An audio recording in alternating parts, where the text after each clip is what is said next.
So, fragrant herbs and flowers have been used for fresheners since pretty much since we had stuff that needed to be kept fresh, really. And one of the main ones that is still used today is lavender.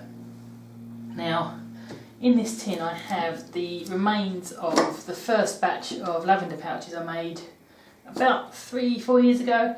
I made in the region of about 150 because one of our neighbours had a whole 4-foot section of lavender bushes that just went crazy, so we trimmed them up and dried the lavender, and I used a lot of that for pouches. So I made a fair number of pouches, and even after, it's got to be good 4 years now, they are still very pungent and very strong. And when you open the tin, they do kind of get at you, which is kind of the point of lavender, really. And these are absolutely basic. They're just a rectangle of some velvet fabric, just kind of folded over with a ribbon in for hanging, and that's it. And they're absolutely basic. And I was selling these at 50p a go. So I'm down to my last, I've got about 15 here out of a couple of hundred. Oh, I'm going to close that. Right, so, and I want to kind of upgrade these to something a bit more interesting. So I've made a lot of plush toys over the last couple of years, and this is kind of another use for a plush toy design. So I started with my pattern for a chick or a hen. It's a very basic pattern, and this one I've cut in sorry, that lavender's got to me. Right, this one I've cut from EPA foam, so it's got a bit of flexibility to it. I would have done it in card, but I didn't have any to spare. So I've got a body, I've got the bottom edge, got the top of the head and back, beak, wing, and a chest piece. So cut all of these out, and I'm using up a lot of my felt because for one reason I've got lots of different colours of felt, so that looks great generally, and two, because it is quite forgiving when it comes to cutting very small pieces. Felt doesn't fray, it does stretch nicely and not too much, so it doesn't distort too much, although there is always a level of distortion in anything you do with felt. So, right, that lavender's killing me, even with the tin shut. So first things first, wings. So each of the wings here I've got made of 3 layers essentially. So depending on what kind of pattern I'm going for on each one, I'm just layering up 3 pieces. Now by all means I'm going to give you my pattern on screen about now, and I also put this pattern up on my blog post. It's a really simple pattern to use, and by all means use your own if you want to. So I've just layered these together, so I've got this nice kind of colour appearing in layers. It doesn't really make sense. But anyway, and I'm just going to come around from this edge and just even up like that, so these all sit nice and neatly together. I'll do the same on the other side. Up the flat end, flat front with the top space here. This is more of a case of kind of easing it around rather than anything else. As I said, felt will flex and buckle if you put too much pressure on it. So I'd rather it be slightly over and just be trimmed back, rather than trying to stretch it into place. So I'm just following the curves around, and some curves benefit from being pinned from one direction, some from the other. So just bringing that around.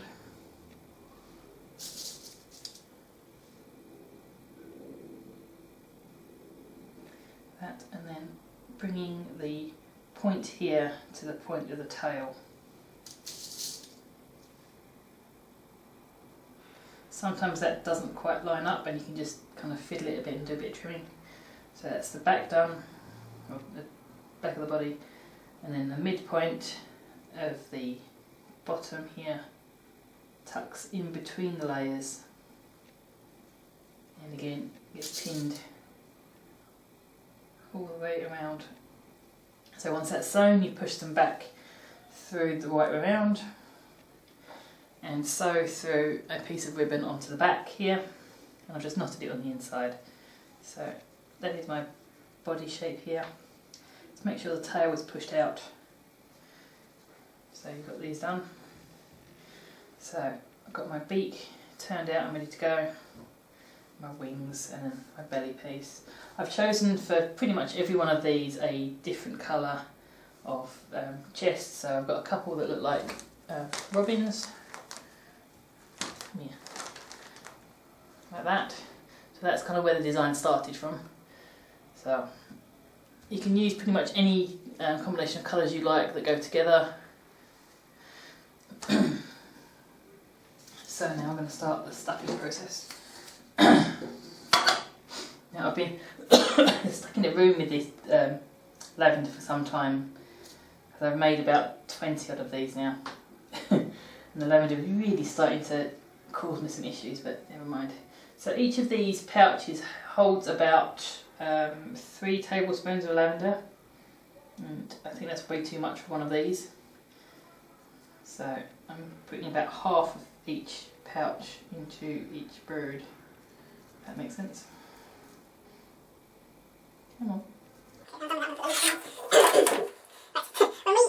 first cut those, we left them in the car overnight. I was hitting my face by lemon every morning, that was an interesting experience. Now, to fill up the rest, we're using some fibre fill. This is standard toy filling, which is fire retardant and all that stuff. So, you use a fair decent size kind of, I'll say it's maybe an orange or tangerine size bundle. So open it out slightly, just kind of release it, because it comes normally flat packed or at least very tightly packed, so open it up and then stuff it in.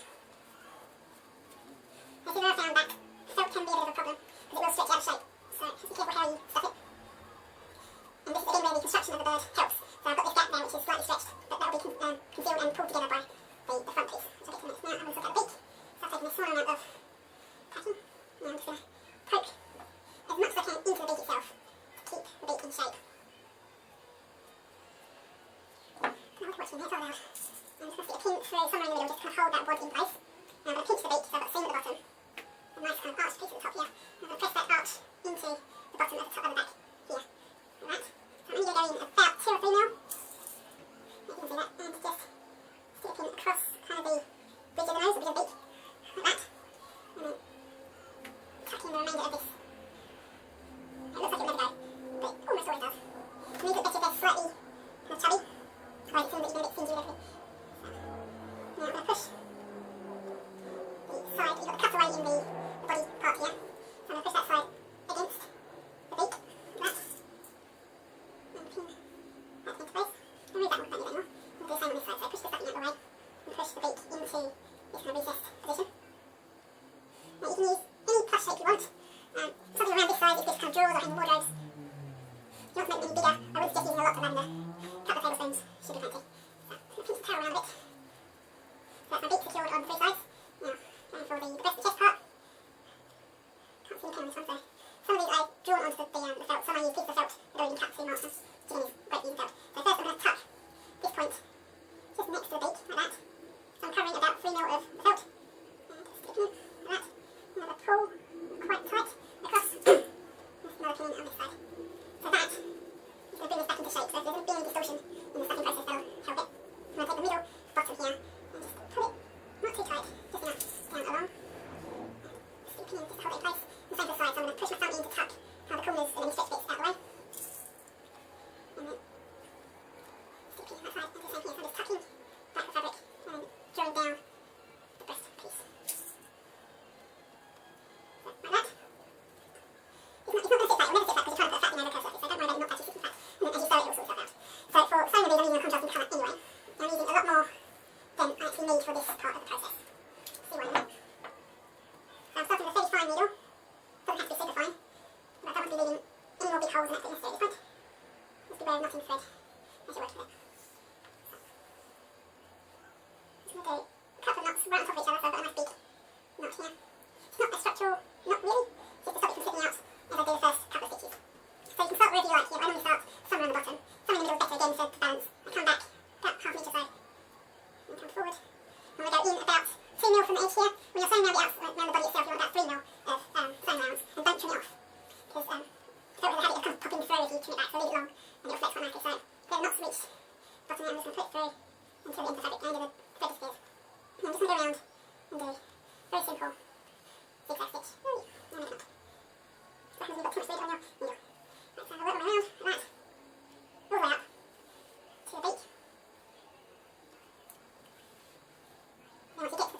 So across and through the beak, to the side, do a stitch in the back, and then do that 4 or 5 times, and then come back down this side until you've completely secured that side of the breast, and then do the same on the other side. But you don't also need to do anything about the beak. So this is why I've left the excess on. You need more than you think for this bit, so I'd rather have a lot available. So I'm going to double this back until pretty much comes to just under the breast here. And I'm going to sort out my wings. So there's no real kind of surefire way of placing them, it's just getting them balanced. So one pin through, just hold the top end of the wings, another pin at the bottom, and try and get them even as you possibly can, because it's really obvious if they're not. So there we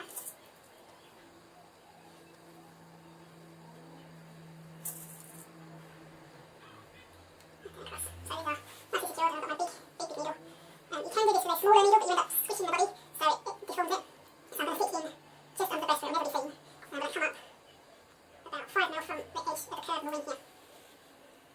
And you can see you've got the extra bit sticking out of the bottom here, you've got a nice double length of thread. So now I'm going to come back across, and actually cross the body, and I'll stitch in the thread. So this is why I want a long needle.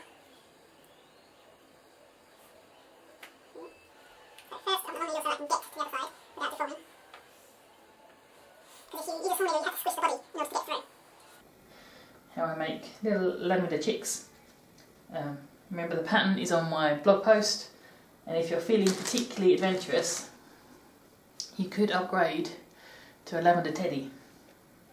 Now this is a lot more complicated because you've got lots of moving pieces and moving parts. Now these are held together by 2 buttons. There's a button on either side of the joint, and they're just sewn through, so there is that level of movement. But that means this isn't child safe. It's safe enough as a decoration, but you cannot give it as a gift, or not to a child at least. This one has got about 2 tablespoons of lavender in the bottom of the belly here, which should be about right. So my normal teddy bear pattern has a separate head, but I couldn't get that to work in this size. It just didn't look right, so you've ended up with this slightly angry, slightly sinister looking teddy bear, which will hang wherever or sit in the corner of a drawer, whatever you feel like. So you can do kind of a lavender fragrancer with anything really. So whatever you've got to hand, whatever you feel like using, easy. So that is how to make lavender chicks, lavender decorations, lavender fragrancing plushies. And I'll see you again next week.